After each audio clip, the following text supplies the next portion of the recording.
siendo un bien monumental, lo que merece todo edificio declarado como tal es una restauración, una recuperación con fines de conservación.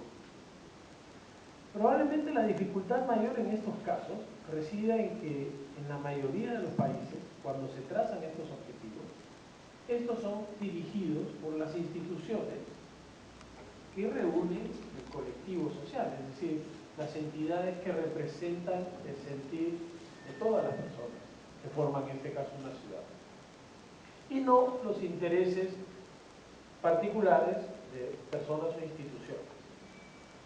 Por lo tanto, en casi todos los casos de restauración, de recuperación de este tipo de edificios, la presencia de la entidad pública es fundamental. Si nosotros hablamos de un bien que finalmente es una propiedad privada, entiendo que es de unas personas que han transferido la propiedad, difícilmente podemos pensar que estas personas van a asumir el rol social de defender un bien que la sociedad ha decidido que sea conservado.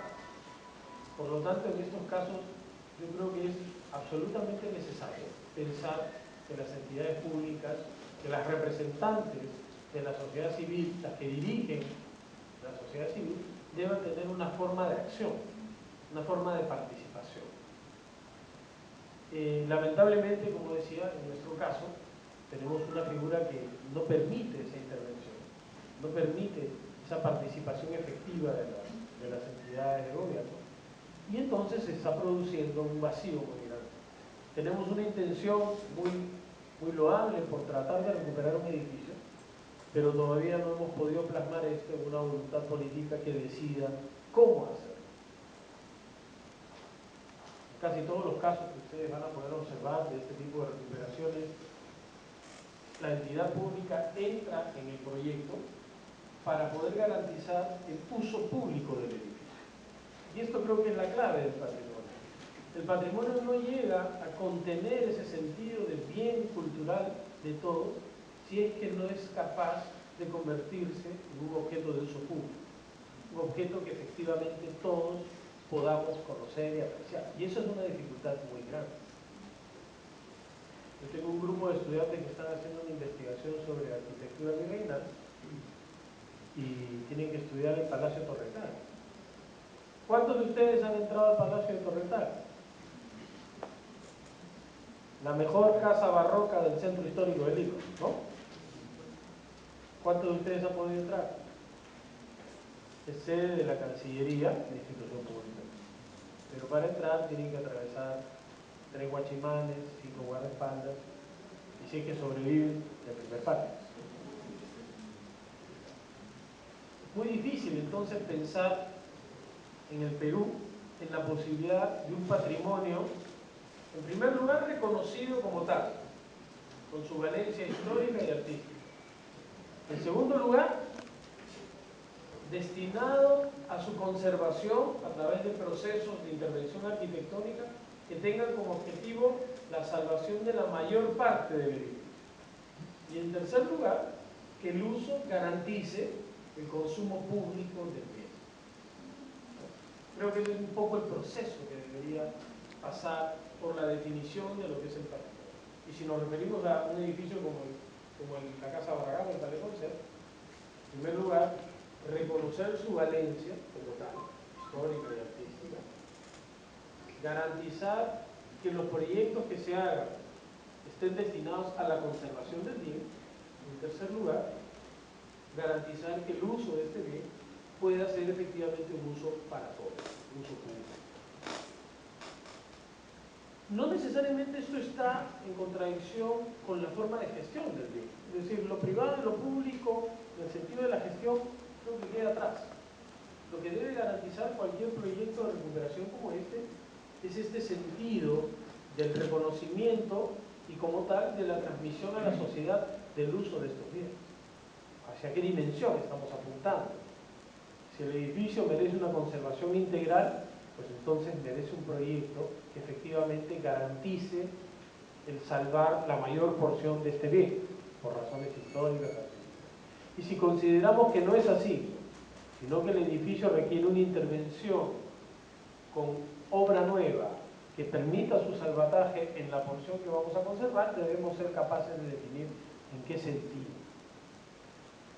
La clave está, y creo que es el conflicto más importante, en el concepto del uso del edificio.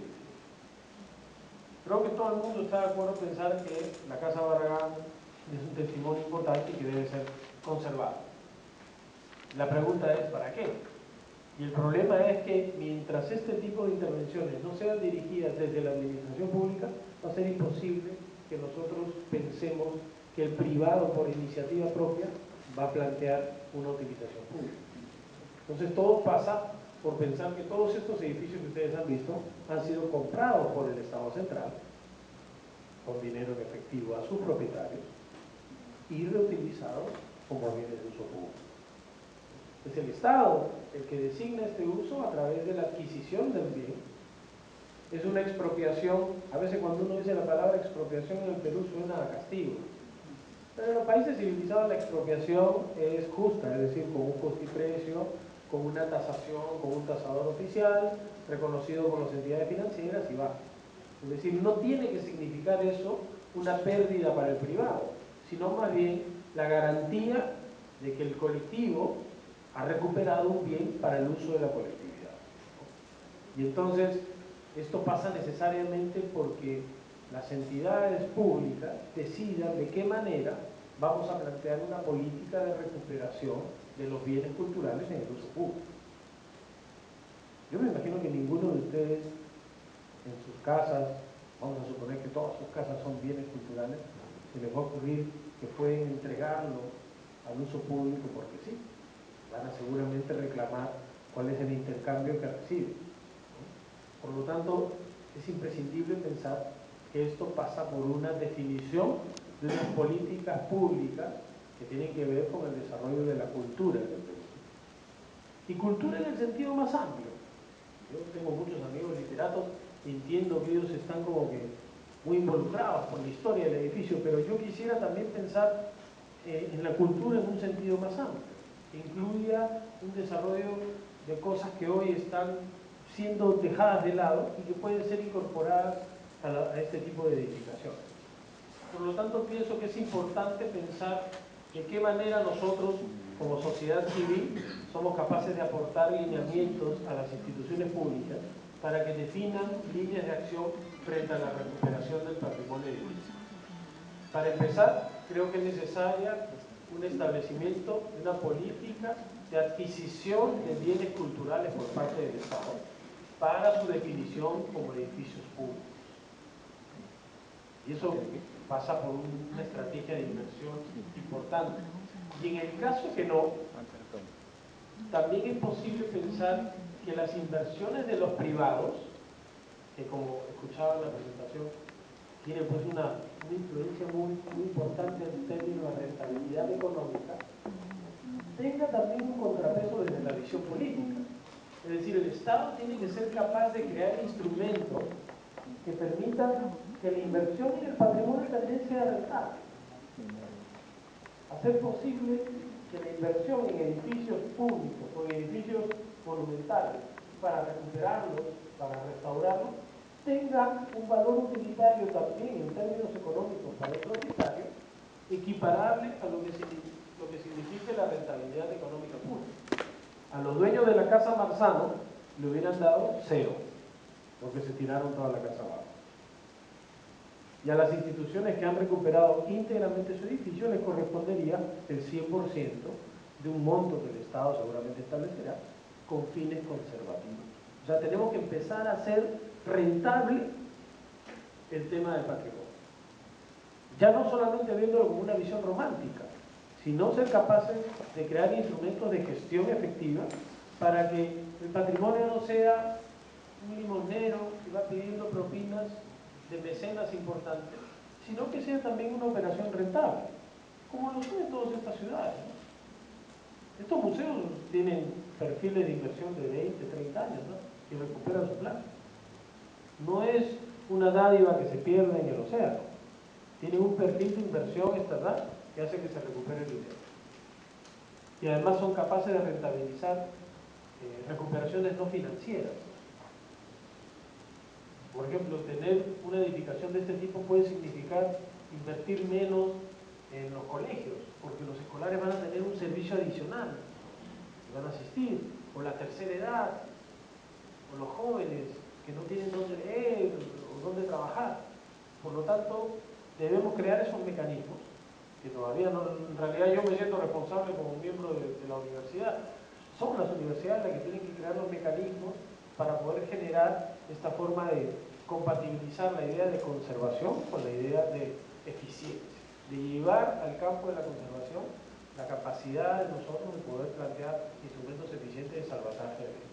Mientras tanto, obviamente siempre va a ser más poderoso la inversión comercial que aquello que no estamos haciendo. Entonces hay un déficit muy importante que creo que nosotros tenemos que asumir como grupo y efectivamente garantizar el salvataje de estos testimonios. Los hermanos Másperi, que son autores de este edificio, en la casa Welch, que está una cuadrita más allá. A mí me da pena, pero nadie habla de la casa Welch, y la casa Welch también es un Ripley de poca monta, digamos, ¿no? También es una casa comercial, que veo que ya cuelgan los letreros de oferta, etc. Y son los testimonios de nuestro pasado reciente, los testimonios que nos definen como peruanos, porque el Perú en realidad es una construcción colectiva del 19 y del 20, y que son los que mayor sufrimiento tienen. Nadie duda en pensar en Machu Picchu, en la Catedral de Lima, esas cosas son casi intocables. Pero nuestra definición como ciudadanos de esta República Peruana entra en cuestión cuando pensamos que justamente son los bienes más recientes, los bienes de nuestro pasado próximo, los que entran en el conflicto. Pintaron el centro cívico, el Museo de la Nación, etc. Hay constantemente conflictos sobre lo que significa el pasado reciente. Entonces creo que si en algo podemos reflexionar es en la posibilidad de proyectarnos y poder revisitar nuestra historia reciente con ojos más atentos, con ojos capaces de poder resolver un problema muy grande para el futuro. Gracias.